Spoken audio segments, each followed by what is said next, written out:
Welcome everybody. Good evening. Mazi, everyone. Onye chiri ya zere before mkpọbata onye isi anyị taa unu mana ihe anyị ji bịa taa omenala Igbo efula. Omenala Igbo agakwana ga-efu. Akụ na amala na otele. Anyị emego show last week. Ịmanụ na week gara aga afọ mba. Wiki gara aga nke ọbụla m soro ka nzụta ya anyị enweghị show wiki gara aga because na o nwere otu ihe si wee jide m n'olu nsi oke ka anyị hapụ ihe chi jiri eji ga-efu efu anyị ahụ chi ahụ jiri eji efuola but before m bido ihe m na-ekwu taa ka m kpọbatanụ onye isi anyị onye nkụzi anyị maazị ihe anyị na-enyere anyị aka ka m kpọbata ya na studio ka anyị zuo ezu maazị ndewo sa Ndewo. Onwe ndị batara anyị na TikTok, nwekwa ndị batara na Facebook, nwee ndị batara na YouTube. Maazị biko ka ịkọkwọ onye Igbo ọzọ taa dede m. Igbo mekanụ, Igbo mma mmanụ, Igbo mma mmanụ, Igbo ashiminu mekanụ. Ndị Igbo ndewo, aha m wụ Maazị ya Ichukwu Anyanwụ, amị eze mmụọ du na oche okwu mmụọ. Ụmụnne, ahụ m onye isi ndị ntọala ọdịnala Igbo. Gịnị ka ntọala ọdịnala Igbo eji eme? Ndị ntọala ọdịnala Igbo ndị eji elegide ma chekwaa ihe ọbụla ndị nna nna anyị hụ jiri ike, Igbo jiri dị ebube. Ije Igbo na mmụọ, ego mmụọ,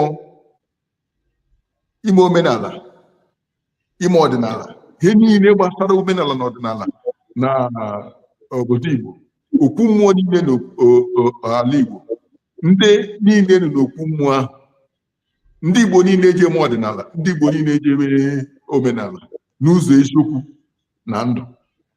Ntọala ọdịnala wu ndị eji elegide ma chekwaa ha ma nyere ha aka asị enweghị nsogbu nụnụ. Ntọala ọdịnala wu ejikwelekwa otu ndị ọzọ otu ọdịnala na otu omenala. Ntọala ọdịnala wu ihe jikọrọ mmụọ niile ọnụ. Ọkwanụ otu onye n'ime ndị isi. Anyị jidela m tebụl aka na-ahachi ihe ka ha ebe ga na-aga n'anya ya n'anya. Igbo ndewo asịmịnụ mekanụ. Ndewo maazị kọwarala anyị ọfụma onye Igbo anyị aghọtakwala na ya mekwara na every week anyị dị suppose ị na-abata ka anyị na-amụtakwa otu ihe. Onweghị onye ka onweghị omenala Igbo agwụgwọ ntakịrị ha o hiri nne beta ọ bụrụ nke anyị mụtara taa anyị amụta echi anyị na-agụkọkwa ya ka anyị were na-eme ihe Igbo ka ọ na-agaziri anyị ọfụma. Ihe anyị ji wee bata taa okwu ọnụ anyị ji bata taa nkọwa okwu anyị ji bata taa bụ chi a na-efe n'ala Igbo. Chi a na-efe n'ala Igbo anyị niile amara na chi a na-efe ehi ka o nwere ndị na-efe chi elu ma nke ala ma nke nkwọ ma nke orie nke ọbụla akpọrọ ya onwe nke mma ka dede anyị maazị eze mmụọ ihe anyị Chukwu ka ịkọwara anyị otụmọtụ chi a na-efegachi n'ala Igbo ana uru ha bachara anyị. Igbo ekelekwa m nọ national mekanụ. Ịma enwere ha abụọ m ga-akọwasụ tupu anyị ekwu m okwu maka makọwahụ ihe ọ ga-ara ahụ mmadụ ịwa ahịa mkwuga. Kembụ na mbụ ọtụtụ n'ime anyị oge onwe anyị ndị Igbo amaghị hewe Igbo, anyị amaghị Igbo. Enwere onye ga-akpọ duaghachi Igbo ọwụnene ya sị gị Igbo ahụ abụrụ ya wụ Igbo ahụ tribe. Nwere onye ọzọ ga-akpọ duaghachi Igbo ọnene ya sị gị Igbo ahụ wụ obodo ya wụ na Igbo ahụ wee nation. Ozugbo onye ndị asụsa ndị niile recha mma kama enweghị ka ewu eziokwu. Achọrọ m ka o doo anya enweghị ka ewu eziokwu. Igbo omume achọrọ m Igbo omume e ga-eme Igbo eme Igbo wu emume ịbịa n'okwu bekee ọha eji akpọ civilization. Igbo wu a civilization. Ị na-abịa ime civilization ahụ ga-ahụ enwere nation, enwere nations ndị ewu Igbo, enwere ime nations ndị ahụ enwere tribes ndị ewu Igbo. Ya bụ Igbo ahụhụ otu tribe. Abịa ime Igbo enwere tribe uru iche iche, abịa ime Igbo enwere nations uru iche iche. Igbo nwee civilization ka ejiri nwee western civilization. Iji ma gị bịa western civilization enwere Germany, enwere Spain, enwere Britain, enwere America. Ọkwa Igbo jiri nwee Igbo wu omume. Kama enwere ndị wụ tribe eji eme omume ahụ a na-akpọnwụ ndị Igbo. Enwere nations ndị nụkwa na omume ahụ abụga Igbo. Ya na-eme Igbo nation, ya eme Igbo tribe. No, Igbo wu omume. Akparamagwa, civilization, a way of life. Ọ njikọ o jiriri ahụ nke nwee isi ahụ onye Igbo, ahụ a Christian, or ịhụ possible. Christianity were a way of life. Igbo were a way of life. You cannot be in two ways of life opposite to each other. So enweghị onye Igbo. Technically enweghị onye Igbo wee Christian. Enwekwana Christian ewe onye Igbo. Mmadụ nwere ike wuru Igbo, mpaga wuru Igbo, but omenihu shi iwu Igbo maka omume gị imegaghị Igbo, ha imega omume Christianity. Ọ ihe iwu wee Christian, you are not onye Igbo. Ọ na ekeboga but ekwugari a Igbo shiriri. Igbo ahụhụ tribe, Igbo ahụhụ nation, Igbo wu omume. Elee nkwa ekwugaghị maka anyị nwa ahụ edo anya. Ka abụọ m tụkwara ịkọwa tupu m ebido okwu ga-ekwu. Okwu eji akpọchi ọwa asụsụ Igbo ka ọwụ. Okwu eji akpọchi maka gị kwurala okwu chi onye Igbo eche emikuga God ka edere Bible. Ụfọdụ ebe nwụchiga ndị Igbo nwa mara na Chukwu tupu nwa bekee abịa ha hụ okwu achị. Igbo ama Chukwu, Igbo ama onye Chukwu ọwụ nkọwa ka akọwala ya ndị Igbo. Igbo ama onye Chukwu tupu nwa bekee abịa. Ihe ndị ewucha okwu achị eji ekwu maka ekwuola ya ọdụ asị ọjọọ gba afọ ya wee omenala ndị mmadụ echezi ama wee isiokwu chi Igbo amara na Chukwu tupu nwa bekee abịa. Igbo ama Chukwu. Jee lee ndị niile ezaga Chukwu ma nwa bidoro zama Chukwu after 1600.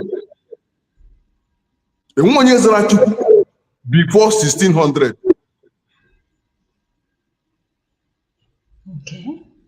Ana ịgbagike ewe isiokwu ịgbagike ewe isiokwu enweghị onye Igbo eji aza aha deity ya wụhụ shi ochila ehe.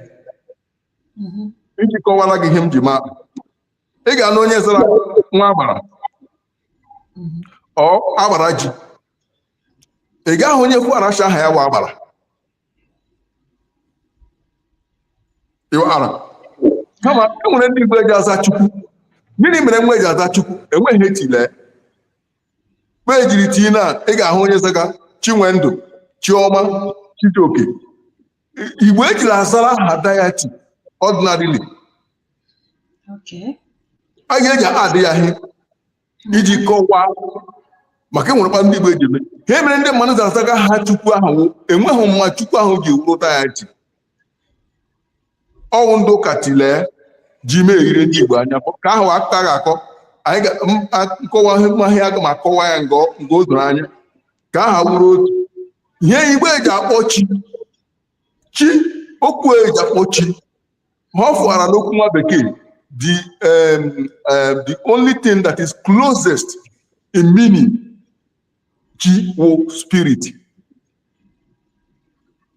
Ọ njụka ndị Igbo jiri gwa gị shi enwere 3 levels of life: chi, mmụọ na mmadụ, which is spirit, mind and body. You are 3 levels of life ahụ nụcha kpam nọ na kpam nọ nke ubilaka. My life in 3 levels. Your own life in 3 levels. Yahu enwere m chi, enwere m mmụọ, enwere m mmadụ. Enwere ya? Nke nwa nwere chi, nke nwa nwere mmụọ, nke nwa nwere mmadụ. Igbo kọwara ịwara mmụọ na-ekiti mmadụ na chi. Gịnị wu chi? Chi wu your spirit, your own spirit.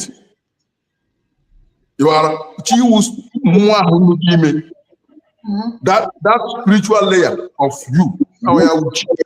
Then the process will more share the share from more. Onye ọwụla uchi na Igbo. Ha ọwụla nwere chi. Ma oshishi, ma anụ, ma abimoroko. Ibe akwụmakwanụ na eleghị chi ndị Igbo eji efe. Igbo ejiri efela chi. Maka ọ gị nwa uchi ahụ. Ọ gị nwa uchi ahụ. Ị ga-efe onwe gị olo. Igbo ejiri efela chi. Ọ njikọ onye Igbo ga-aga ọjị. Onye Igbo ga-aga ọjị, onye Igbo ga-aga mmụọ, ya pụrụ uche du. Ọ njikọ nwe ji kpọọ ya ịga ọjị, ịga mmụọ. Nene wo ịga ha ewu bargain, negotiate. Abịa sị gị ka anyị jee gọọ ọgọ. Asị ejimelu nwa ya sị gị na ọwụ ndị ọgọ. Ya wụ ọ bargain. Ịga mmụọ wụ bargain. Achọrọ m ime ihe. Ngwa gị mee na mhe, mee na gị ke. Or a transactional maka Igbo shigi ụwa ahịa onye zụta akịrị ya alama na nene wa ahịa dị ma agba na ahịa ndị Igbo shigi orere wee eze ọzọ azụ wụ eze. Ihe o mean you have to negotiate.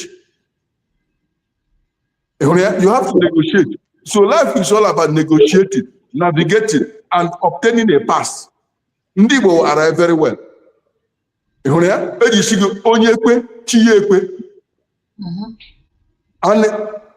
Iji gwa gị na ha ahụ ndị ụka akọga Igbo anụ ya maka ndị Igbo chi gị chi awụ otu ihe ọ fọrọ chi gị ri iche chi miri iche.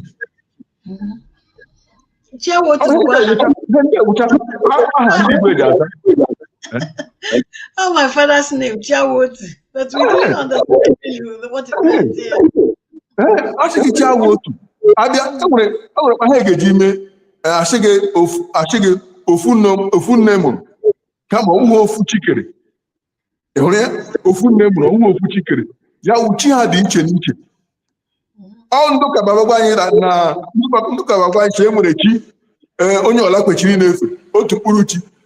Chi ndị Igbo fega na nke ndọcha fega ahụ otu. Igbo ejila efela chi ọbụla. Ịbekwanabala n'okwu Igbo okwu Igbo ga ofufe. Na ị ga-ajụ onwe gị ofufe eleghị ofufe fara n'okwu Igbo. Msị gị ifehe iwu ịgafe ha agafe. Ịgafe ya ọ ịgbafe ya ọ ifefe elu ya. Onwe nwere to do with worship. Okay, literally, there's nothing like worship in Igbo. I hate to call. No, in Igbo word. Onwe here worship. Maka Igbo enweghị nwe eji efe. Unless ma m chọgị gafe gị, mchi gafe gị ma efe gị, ya agafeela gị. Ịhụrụ ya gị na anọ azụ m n'ihu. Enweghị ife ha efe, ahụ worship. No, Igbo enweghị nwe eji efe. Ma mmụọ ma mmadụ enweghị Igbo eji efe. Ọ njikọ onye Igbo ejila akpọla mmadụ ekere eke isi ala. Okay. Igbo enweghị nwe eji efe. Onye Igbo ga-agwa ndị ichie ụka, ndị ichie ya, ndị nna ya, ọ ga-edu para oche were mmee na ọjị na-agwa m ụka. Because they are equal partners. Asị onye jere ha ji anụ onye n'ụlọ, onye nụkwa n'ụlọ anụ onye fọrọ akwa. So anyị nụchiri anya ndị ichie. Nwoke nwa nụchiekwa n'anya anyị ala mmụọ. All partnership, equal partners. Ọwụhụ disrespect. Maka onye Igbo ji enye nsọfụrụ kama Igbo ejila aba awụla to anything obe ha understand. We respect what we see. We honor what is before us. But what we don't understand, we don't bow to it. As one thing. Onye Igbo ole hụrụ ọ na-akpa eji abedo asị ndị Igbo jee anyị kwụwa gị onye Igbo ọla n'ụka ọwụ onye Igbo ka ọwụ. Nwoke Igbo ọbụla ekwechighị ikute okpu ya. Enweghị ihe ga-eme ụwa na-akwụkwa na agba nwoke m chọrọ ikutu okpu mebi isi ekpo mana m ọkụ machi ikutu ya ma ekutu enweghị ihe ga-eme ụwa ma eru nga ọla m ga-eru asị mgba kutuo n'okpu ma ekutu okpu ọ gị kumara m ya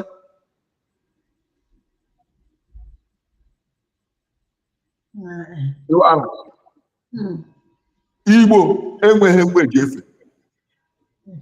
ka akụkọ chieme na chieme ndị Igbo enweghị mgbe eji efe Igbo ma na nke nwa awuchi mụ awuchi so enweghị ha anyị pega họl anyị hụrụ enwere ihe eji akpọ diatis na okwu nwa bekee diatis ndị ahụ anyanwụ ji arụkọ iji hụ chi n'obodo rị mma ịwara anyanwụ ji ahụ ka ọ njụka anyị akpọla nwụọ mme anyị akpọkọ owu gwanwụ maka ebe ọla ibere nwere ndị nwe ebe ọla ibere nwere ndị nwe ya n'agbanyeghị hụkwa na enwere ndị nwe ya anyị ekwesịghị ịkpọla mgbe ala anyị ekwesịghị ife mgbo maka ri agba m chiri kwuo onye jere ihe je ana onye n'ụlọ onye nụkwa n'ụlọ nụ ana onye jere je ya wụ orere wezu ọzọ azụ wezu ozugbo anyị niile anyị gbakọrọ aka emega ya nwụ na-emeke nwụ anyị emeka anyị ọ njikọ eji ise gị na-atụ àjà igbe na-ama ndị mmụọ ọrụ anyị wụ anyị gụrụgụrụ anyị atụ na ngwaja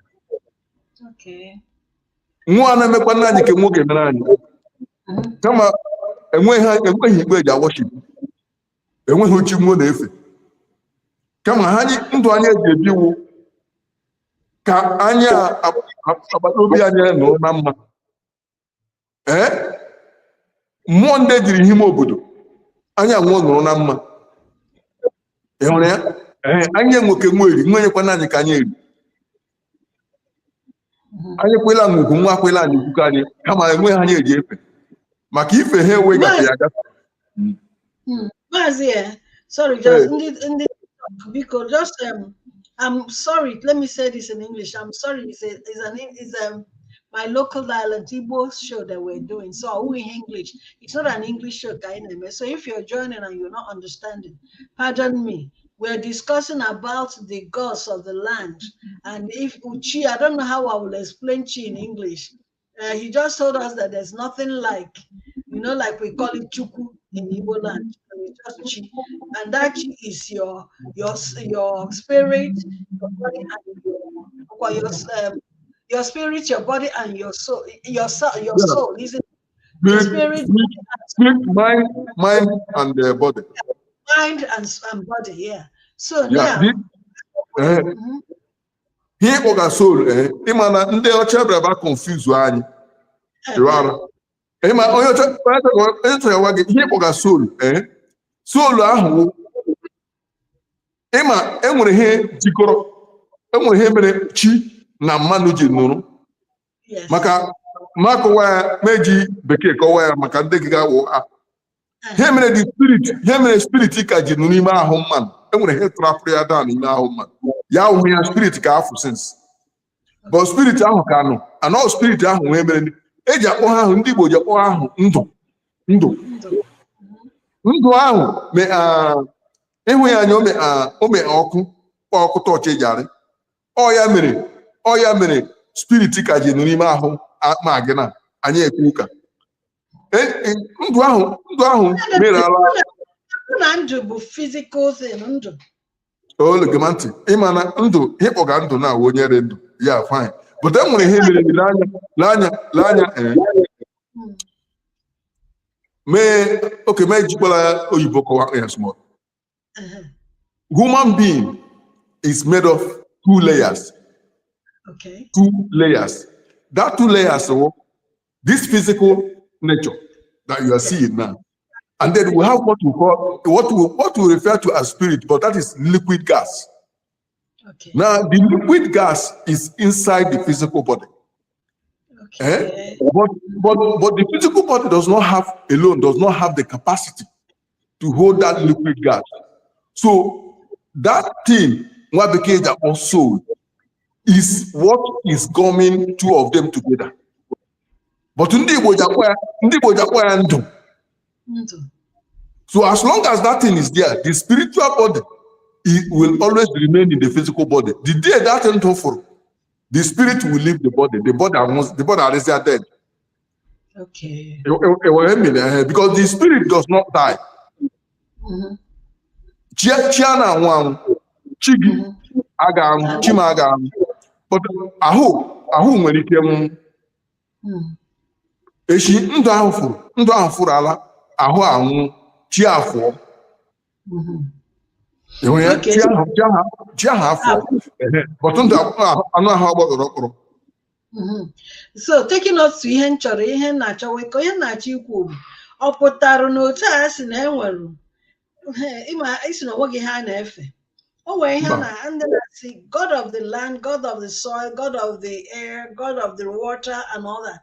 Ndị ahụ ihe niile ahụ ọwụgụchi ka ahụ asụsụ nwa bekee ịwala asụsụ nwa bekee Igbo nwere abịa na Igbo ahịajọkụ ndị Igbo which is spirituality. Abịa na ahịajọkụ ndị Igbo enwere ala nwee aja ala ịwala ị na-ekwu ala gbasara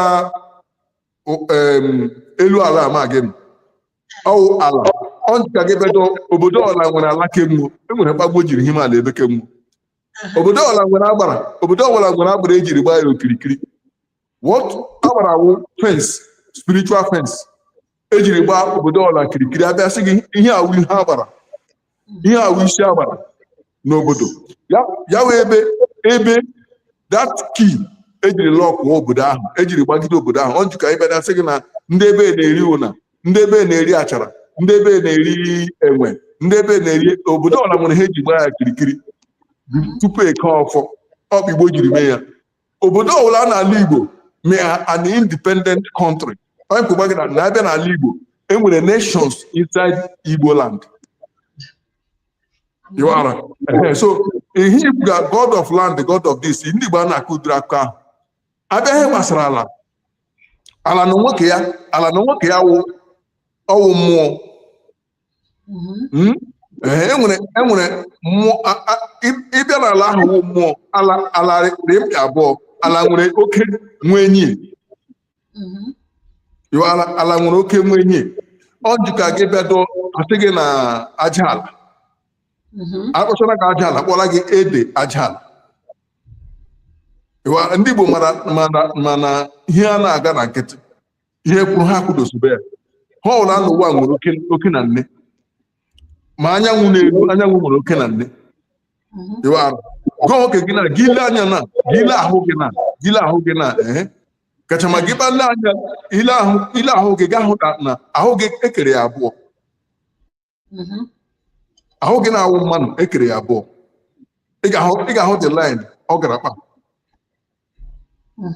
ekere ahụ gị abụọ iji gba gị ihe ọla nwere oke na nne mmanụ elu na nwaanyị na kama inwekwara nwoke nụ gị ime ahụ nwoke mgbanwe nwoke na enwere nwaanyị n'ime ahụ ọ njike enwere ndị a ga-amụ nwe ihe nwoke nwe ihe nwaanyị maka formation nwe something went wrong maka onye ọlarị ndụ taa nwere nwoke ahụ ya otu ibe ya nwoke otu ibe ahụ ya nwaanyị ihe na mere o ji wụzie nwoke wụ maka kofe baba dominate ya ihe mekwa na ka eji rụọ nwaanyị maka kofe baba dominate ya ọkpa ha niile ha ọla nwere oke na nne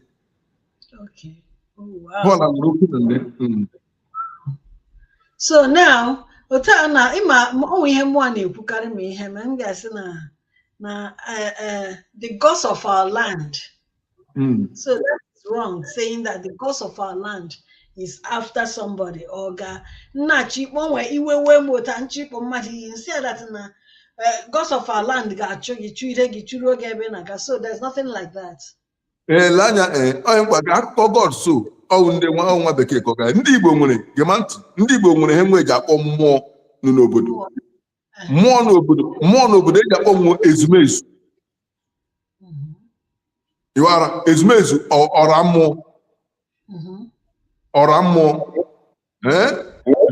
ezumezu mmụọ ọ ga-akpọ nwa ha kpaa anyị nọ iwe onye afụrụ ibe ga-akpọ aha ala akpọrọ iwe onye ụbakala na ga-akpọ alụbakalale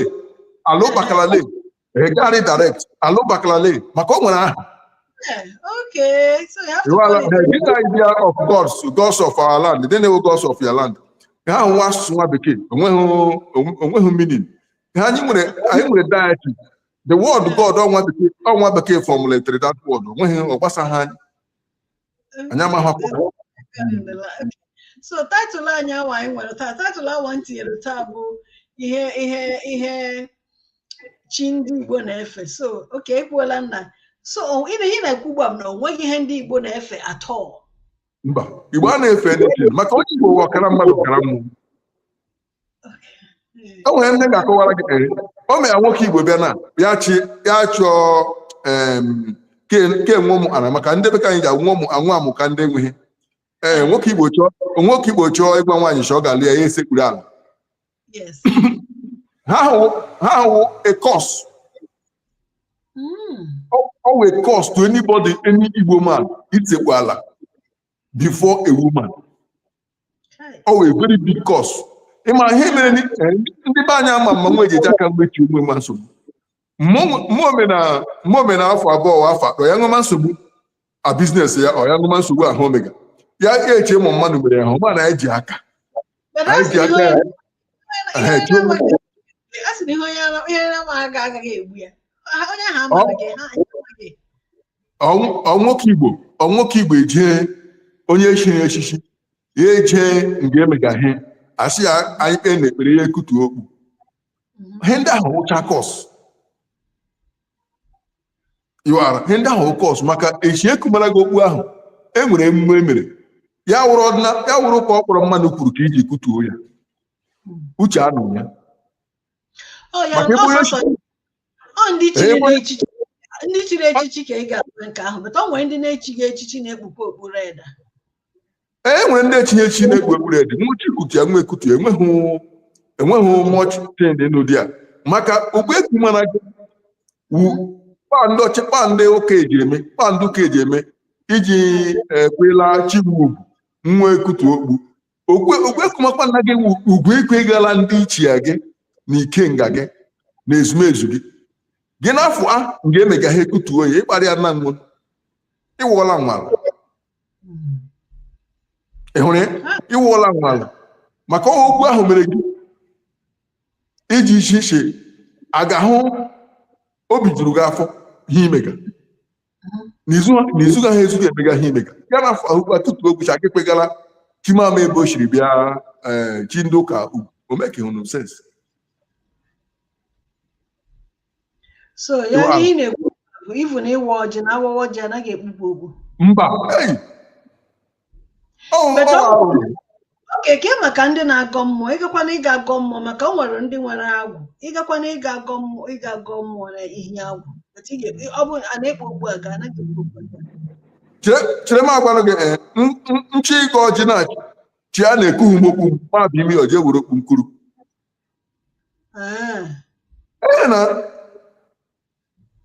But nke ahụ bụ fọ ọjị m na-ekwu like otu ịma o nwere yes ịbụ dibia alright but o nwere ndị na-agakwa agọ mmụọ ịlaki ọwụghị like ịwa ọjị na ị nwere ọ bụ na ị nwere agwụ or something na ị gaa n'ihe agwụ ka ị ga gọọ mmụọ ọ bụ ị suppose ikpurukwa n'okpuru ikpuru okpu ị ga-ekpupu ya. Nwaanyị ji ekpupu ya chere m ajọ ụbụka jụrụ na kpe ịwụ nwaanyị na ego ihe agwụ na ememara gị ị ga-afụrụ ụlarị. Ya ihe njiri ekwu ya because ịmanụ na isi na gemanụ na ngịnwa otu ewu nwaanyị na ịba ihu agwụ ememe agụma mmụọ ị ga-afụ ụlarị. Ama m na m yiri shu aga m eyi shu aba n'ime ebe a na ka ahụ dị iche m na-ajụ gị she ị ga-afụ ụlarị ha ekwesịghị doha shu gị eji wụ maka ụchụ maka ụchụ maka ụchụ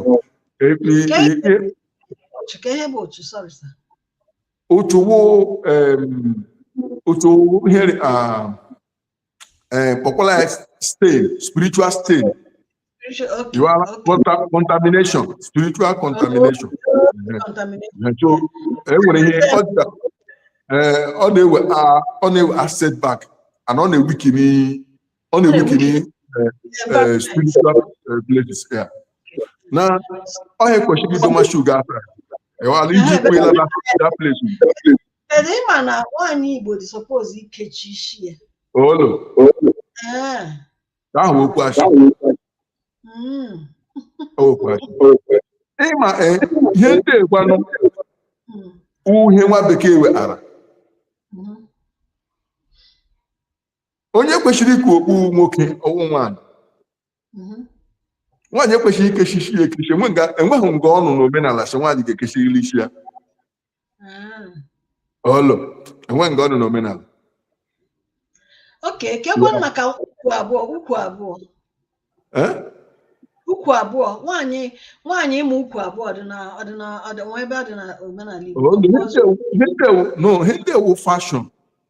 Hende wu fashion. Nwanyị mara otu ukwu nja. Onweghị nju o mere. Ya ma ukwu nja ahụ ga-akọva gị very well. You are what I'm saying. Nwanyị mara otu ukwu nja, onweghị o mere. He mere n'iwu all the time. Iji ndị nne iji separate onwe nwe from ụmụ agbọghọ. Nwe dress ma certain ways so that give him get respect ya nwe. But onweghị anything to do with spirituality. Okay. You are ha so nwanyị agbara ọtọ maka imevu onwe ya ikwu ile onwe ya but nwanyị gbara ọtọ gafee onweghị emega emamega what I'm saying ngoji ara ahụ enweghị o mere in that process o nwere ihe ndị ọ ga-eme ya emerụ onwe ya but the point n'ime ya nwa bekee ji ahụ ihe ahụ Igbo ije onye kwekwa gị Igbo wuo omume ndị Igbo ejila ahụ n'ahịa onye ọcha ahụ maka Igbo shiki ọwụ mmiri niile zoro dịka echefula ahịa ịwara ọwụ mmiri niile zoro ka echefula ahịa enwere ihe ị ga-ahụ ga-edegbu enwe ihe ọwụ ịwara ị ga-eji roma ya aka chi ihe ọwụ nene olu maka enwe ihe ọwụ ịwara nwa bekee ya hụ ka ya ekwu o tichara Igbo ahịa niile ma agwashi ndụ nwa bekee enwere m chọrọ chịkwa ebe nwa bekee nọ ịwa ọ ga-enye aka nwa bekee kachama nwa bekee nwoke ndị nwoke nwo richara so insecure that they were afraid of their own women. Okay. So when we create ihe niile nwo create to suppress their own women. Then what happened gara throughout the world conquering people. And every one that conquer people that insecurity. So most of the things we create is to cage the mind of people. For the interest of the people, to cage the mind of the people. Spirituality and religion are all the same. Spirituality gives you a free platform. But then in that freedom, because nothing is actually free, in that freedom, conscience, she give me here, I got backfire, give me one here, I got him. All Igbo, Mbeburubo, Nibwe that door on Uyomu. You wait that door, ya. Uyola de Yoye, Nibo, any shall have Pulimu, Jerebe Moji. Ndị ọjọọ na ihe ọjọọ abatabeghị oge ahụ. Amaghị ihe bubatara ihe ahụ n'ala Igbo. Ya ihe bubatara ha ọjọọ niile n'ala Igbo nwa bekee ụka na maka the watch ma gila anya ga ahụ si pa ha ọjọọ rigula ka ọwụkpọ ọrịa ebe 1980 ọrịa ebe 1980 ọwụkpọ ọrịa ebe 1970 ma why the more ụka na-eme increase the more ha ọjọọ na-eme increase. More believe not individuals because ọkwa ndị na-aga ụka ahụ burukwa ihe ama m na isi na-agaghị eburu ụka buru omenala n'isi but o nwere ndị na-eburu ụka n'isi burukwa omenala n'isi na-eme ihe onye ahụ disibugo onwe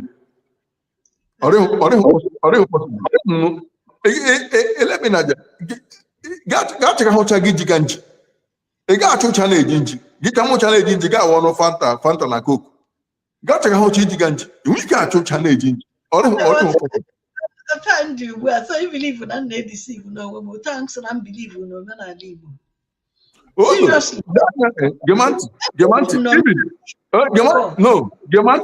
Gemanti even go nwoke gị na amara m shi ije ụka even that Bible enwere nga Bible shege no man can serve us at the same time. Even the Bible says no man can serve two masters at the same time. You either hate one and love the other. It's very simple. If you come something really strange, you might know the reality. You can't serve two masters at the same time. It's either you are here or you are there. You can't be here and there. All depending on understanding, because my understanding, I believe initially until we do this thing with you. I believe Omenala Igbo is a religion, sort of religious, spiritual religion. So in as much as they mention Anaga Church, and Amaga Church, but I denounce that aspect. I did not. But here, Naga Church, when you believe in Omenala Igbo. Naga Church, but it's like when you were brought up Christian. Baptize everything in church. Yeah, that aspect. From time to time, on a rob in. Well, like I said, all depends. One can we joke? Him man talking happy. Okay. Yes. I have a word here that now I am a stranger to this process. Many people who watch here and they I can confirm. Edula Moche Apostle for 9 good years. I was the general overseer for 9 good years in a church. So you look man, you can't only possible. The way Christianity, way of life, will be totally different from the way of ordinary. We can in both sides, or possible. Well, let's meet the people going. Maka ordinary a defining one central deity is supreme. This alone self as Catala the whole table. A central deity was supreme. The supreme more than every other deity. Christianity, when a supreme Almighty God. So the pyramid of spirituality is like this. With God at the top. Yes. But the Igbo pyramid turned upside down. So two of them cannot coexist. The Igbo pyramid turned upside down. Igbebike, Ohamo, Oramo, Ezumezu, and Wonelu. So the two can never be the same. So in both sides, you are only creating confusion for yourself. Talking about this ANA EFE, maybe I want to chat about me from because nna mpewe gowa mmụta ọ na-apụta na anyị nwere ọwụ ọkata bet na azụ ụlọ anyị azụ ụlọ obu ya dị ka ọkata ọ like ihe ọpụta dị abịa ọ nwere agwụ ọ na chi ha chi elu chi ala chi nka those things that means na those things na ndị ha na-akpọgashi ọ na nwere ama m na enwere okay, gods of the air. I'm not wearing English gods, but I will know chi miri, chi ala, chi oligo. Okay, like thunder, god of the thunder. Thunder, Amadioha. Thunder. Okay, can't give on. Hey, I'm novice. Can you have Amadioha? Good. Amato he gba thunder he ja thunder no Igbo wo egbe eligbe like lightning, yes. Lightning and 1 minute. And 1 minute, but the thunder no, thunder we believe. Him and the manager Amadoha, thunder. Maka Amadoha jeji thunder and lightning at ya. Oya ko jaron. Anwo messenger siya. Thunder and lightning jasa abo Amado. So more like him, Yamarala, Mosh Amadoha mana. You are, but Amado how of community. Our for Ekenena community. Oh, the mind of the people of that community. Manderendo, Moya Amadoha. Come on, Jaro, Ebe na Mamri. Give me joy on Ojila la Pashal. Straight. Because all no Buddha, or for Hekere no Buddha, or for Buddha, where we are Amado. Okay, the difference between that and deity. In my own deity, eh? Oh, you might want to get there deity. Which are deities. But deity, ANA EFE na ALAIGBO. That's what I'm trying. You are confusing yourself. Like I said, here one Christianity, Megakena. Now, hangover Christianity. Hangover. Hangover. You get me? Hangover. Ndị Igbo nwere diet, but enwe diet eji efe. Okay, iji maatụ edumoche Amado. Okay. Edumoche Amado. Ejimugo Amado. Na oche Amado ha ndụ. Gima mente. Ejila mefela Amado. Okay. Ejimeje na yoji. But how you feel again? Osho kwanu feme. Iwara hemmega ekwe la ugwu ya. Nwo okerula emenye ya. Ehun ya tie ya hihu. Oba ka ndị niile n'ihu mwe eje eme. Enwe onye eje efe mmụọ gị na-achọ ka chichi mmiri. Enwere otu ajụ ntọ gị jụgị. Enwere mmiri eji akpọ ide mmiri. Nwere mmiri eji akpọ ọta mmiri. Nwere mmiri eji akpọ nwaoli. Gị na-achịchi mmiri. Eleke ọgwụchi ya ahụ. Ọwụchi mmiri ọta mmiri, ọwụchi mmiri nwaoli, ọwụchi mmiri ide mmiri. So ha nwepụgo o make no sense. Ọta mmiri wụ diet care. Ide mmiri wụ diet care. Nwaoli wụ diet care. Ịhụrụ ya? Ọ ka ndị Igbo na decentralized la ha ọla spirituality. Because of one bajachi n'olu. Next week I get maka deity. I ain't achọghị m raise this topic too much. O nwere ndị kwukwa anụma ịma ekwensu is a deity. Yeah, ekwensu is a deity. Anyị akpọghị ya ịma na Christianity ọwụgwụ deity. Christianity enwe chukwu nwe ekwensu. Enweghị ekwensu a Christianity. Ndị chọọchị. No.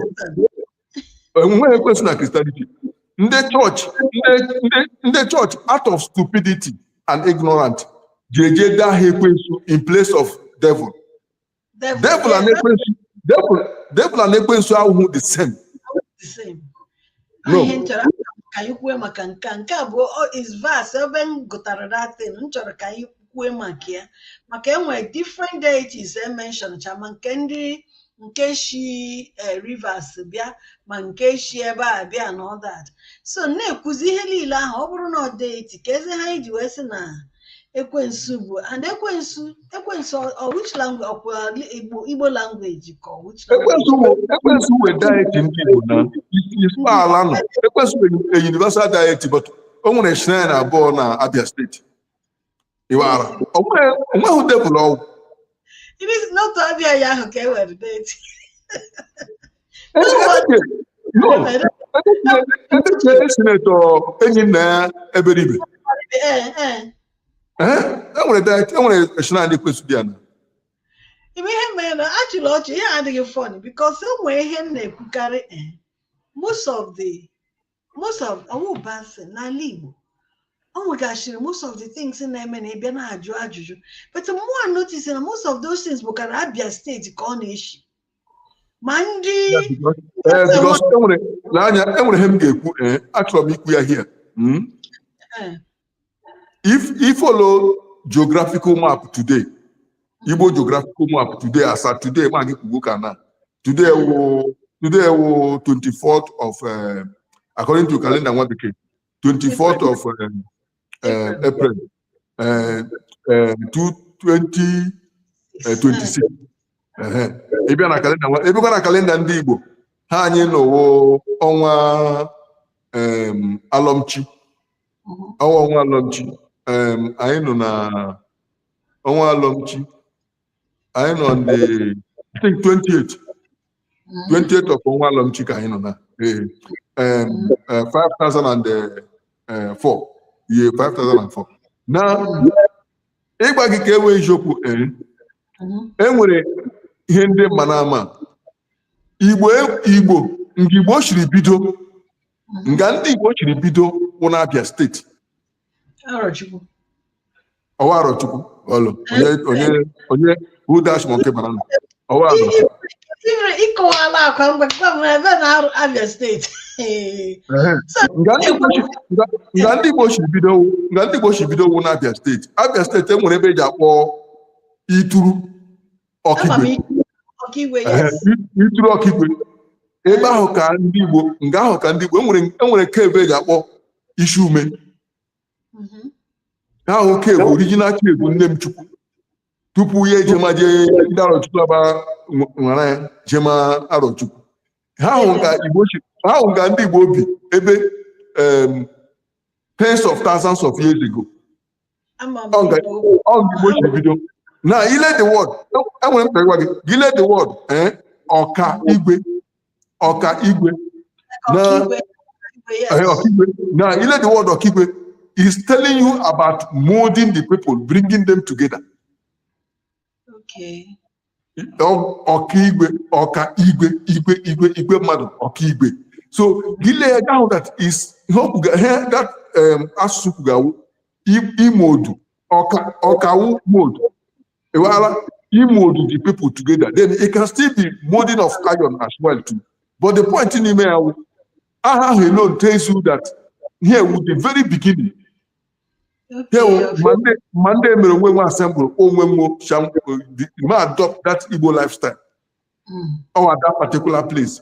Only Omenala before one about spirit, then the ironically or accidentally. Gije were map Igbo. You are a map Igbo today's day Nigeria now. Lay map Igbo land. The guy that no Kigwe no at the very center of Igbo land. Okay. How many Imo state? But that particular place, no, at the very center of Igbo land. You short. What's going to go again? Yeah, but I got Kushiaba. But okay. Next week, because all them that is one of something that interests me so much in that in the beginning of Igbo land, my friends in TikTok, I hope you're hearing it. I'm from Abia State, and that Igbo land originated from Abia State, my state. So mala n'ihe nke ahụ bụ na onye ga-agwazi m okwu onye ọbụla bife gwa m one ngwa gị tu but m chọrọ ka anyị kwuo maka ihe a then kọwa ọfụma maka ihe gbasatara all the deities in Igbo land because I mean not just Igbo land surrounding us because o nwere ndị nọkwa ịma before ebe dịka Akwa Ibom Ibibi the closer to ala Igbo then o nwekwa deity dịkwa na-azakwa like ihe aha Igbo or something like that. Aga m dig in ka m mara more about it then can you discuss ya next week. Okay. But nke anyị reziziri ugbu a that na ala Igbo bidoro na Abia State because ihe ma ajụ kedu ihe onye ekwutekwa ọbụrụ ndị Abia ekwute ọbụrụ ndị Abia ekwu na-asị kedu ihe bụzi ha. So ugbu a that is onye kuzizi kọwaziri no ebe the origin of this thing. So then before anyị apụọ biko ka ị werezia this minute ka ị gwa ndị gbakọtara anyị taa the last your last 1 minute on ihe dị na discuss tasa. Ebe ị nwere ndị ejila anọ na Igbo ma nye na nwaka sụọ oyibo onye na nwaka. Thank you. You know, when we talk about the Igbo man, we need to have one or two things in mind. Igbo is not a tribe. Igbo is not a nation. Igbo goes beyond tribe or nation. Igbo is a civilization. Just like you have the Western civilization, that when you talk about Western civilization, you talk about nations like the German nation, the British nation, the French nation, the American nation. Now in Igbo land, we have the Igbo civilization also have battled so many nations. That is why when you move from place to place, although today we refer to those nations as dialect because all the language is similar. The language is similar. It's just every language in Igbo land is connected, and then it has something to do with Igbo. So, but Igbo is a civilization that has tribes, that has nations inside that same civilization, and that is why we are having conflict with almost all the people around the world, because their lifestyle and our own lifestyle does not match. The Igbo man or the Igbo woman is totally different because our mindset, our way of life, our understanding and perception of life and the environment is totally different and should be totally different. We don't believe that there is something that is superior than another. We believe that everyone is equally important and everyone is, there is no class distinction. In Igbo system, there is nothing like class. Even in spirituality, we also believe that there is no class distinction. There is no spiritual, there is no supreme being that is above other spiritual beings. No, they are all equal. But instead, we believe that each and every one of them have a role or have a part to play in the well-being of things, in the general well-being of things, and we ourselves will also have a role to play in the general well-being of things. And this is what we believe. And that is why our understanding and concept of spirituality is totally different from what they have in religion today. There is no head. But we have, yes, we may have somebody that presides or that leads, that directs because of age and experience. But that does not mean that the person is more valued than the other person. So we need to understand where the Igbos are coming from. This is our own concept, that the power lies with the people. That is where through, both in spirituality and in social life, where true democracy is being practiced. We believe that everybody has a say. That is why the biggest power and the strongest power in Igbo land is the power of Umunna. That is why you hear names like Umunna Wike. Umunna Wike. There is no power that is stronger than Umunna. What is Umunna? Your kinsmen. Your kinsmen. So it goes beyond one man sitting there calling himself a king, or we have this God, he's the God of gods. No, Igbo don't tell that kind of story. So let's have it at the back of our mind. We don't tell that kind of story. We believe that every deity is equally important. It depends on what you are looking for, or it depends on what you want to do. And then the deity that can channel that energy. Okay. Okay, sir. You've heard it. You've heard it from the horse's mouth. Una nona ni hede da anyị gwara anyị. Ọ gwala akọwarala anyị taa that na onye Igbo, ọ nwekwaghị ihe karịrị onye Igbo. Another thing nghọtakwa bụ na onye Igbo adịghị suppose ikpupu okpu ma ọkwa nsekpuru ala, especially ụmụ nwoke anyị. Unu na-achọ ime engagement unu na ihe ọzọ, unu esekpuzila ala nye nwaanyị ring, nọ ihe jụrụ ajụ. Unu ekpupụla okpu awa ọjị. The dignity of Igbo man should be intact. They demungwa no ka ihe happen anyị gbaa n'ọsọ here until next week, next Saturday. Ka anyị kọwara maka ihe gbasatara ekwensu na other deities enwegachi n'ala Igbo na surrounding Igbo communities. achọrọ m ka anyị tọchie ya next week, anyị ruchie ya nnọọ, because oge anyị dị ntakịrị akụziri anyị na ekwensu bụ ihe ọjọọ, that na ekwensu bụ devil. So Chukwu emeela ahụhụ ebe ngụide gurute that na ekwensu awụghị ihe ọjọọ, na ekwensu bụ just one of the deities in Igbo land. And ị na-akọwaziri m na ekwensu bụ na-abịa ka oshi. Hey, Chukwu nna m. Ngwa ndede m ka anyị hapụ na anyị gbapụ ọsọ taa till next week. Ndị TikTok arụnụ ndewonu, ndị Facebook, ndị YouTube, ka ọ dị until next Friday. Daalụ.